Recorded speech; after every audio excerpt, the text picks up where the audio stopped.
भेजे, फिर राज्य का पैसा, यहाँ के लोगों का पैसा बंदरबाट किया गया।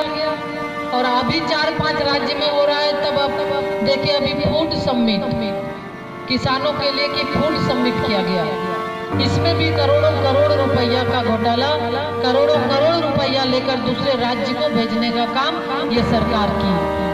आप बाहर से लोगों को बुलाते हैं, आप झारखंड के किसान को बुलाकर कभी क्यों नहीं ये पूछते कि कैसे हम किसान कृषि के क्षेत्र में हम राज्य को आगे बढ़ाएंगे।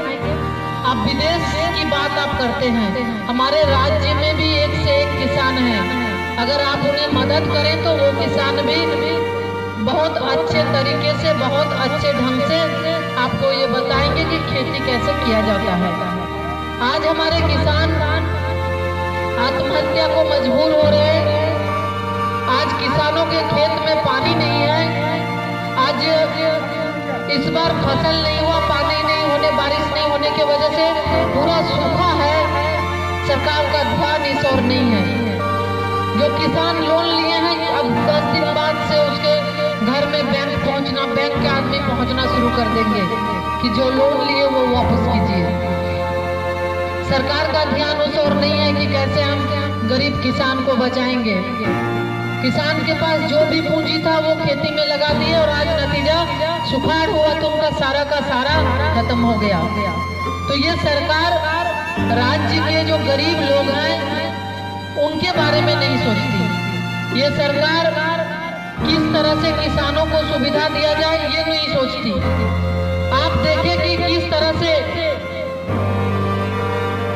ये डोमचांच, चूंकि जब से ये सरकार बनी, कोडरमा जिला खास करके माइंस, खदान, यही सब पे टिका था, डिबरा, तो इसको भी छीनने का काम, ये भी, इससे भी जो रोजगार में लगे लोग थे उसको भी छीनने का काम ये सरकार कर रही है।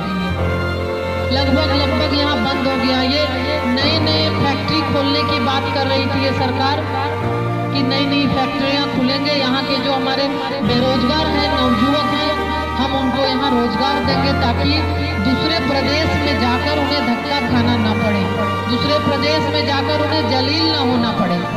तो ये रोजगार क्या देंगे, बल्कि जिसमें लोग लगे थे, जिस रोजगार में, उस रोजगार को भी छीनने का काम ये सरकार की।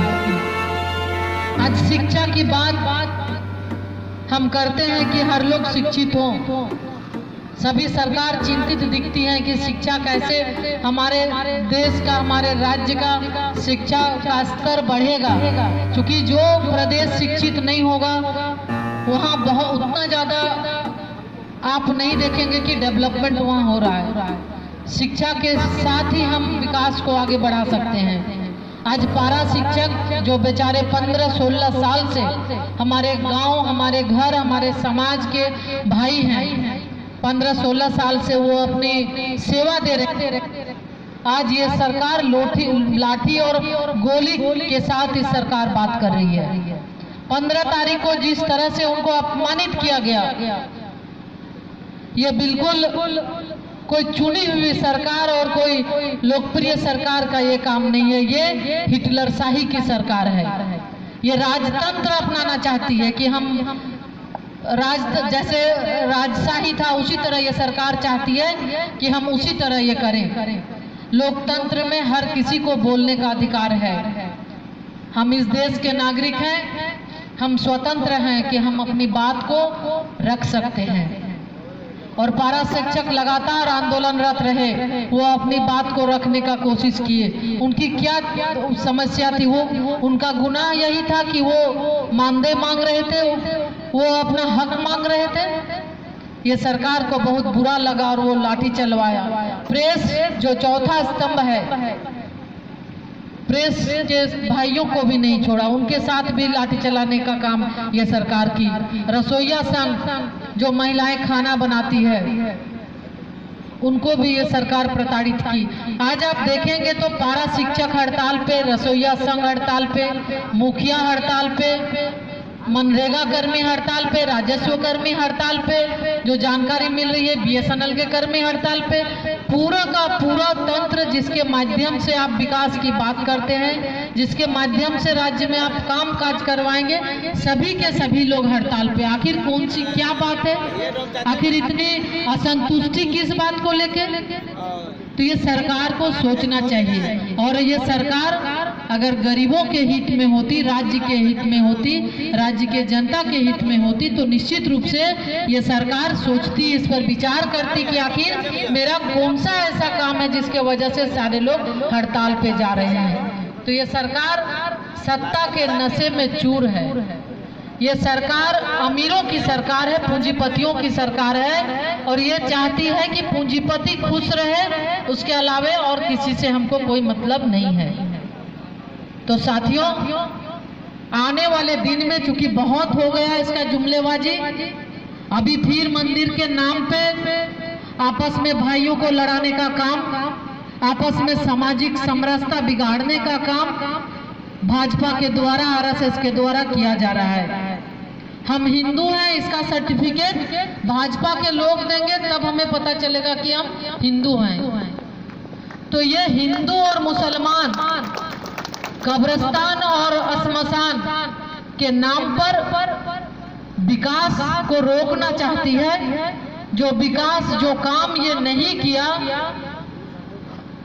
वो पर्दा डालना चाहता है, ताकि लोग ये सवाल हमसे ना पूछे कि जो आपने वादा, विकास का वादा किया, वो विकास क्या हुआ? अच्छे दिन के वादा आपने किया, वो अच्छे दिन क्या हुए?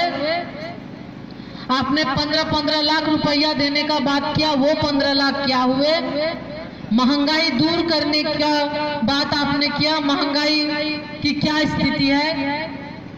तो ये अपनी कमी को छिपाने के लिए हमको, आपको, समाज को बांटने का काम, लड़ाने का काम कर रहा है।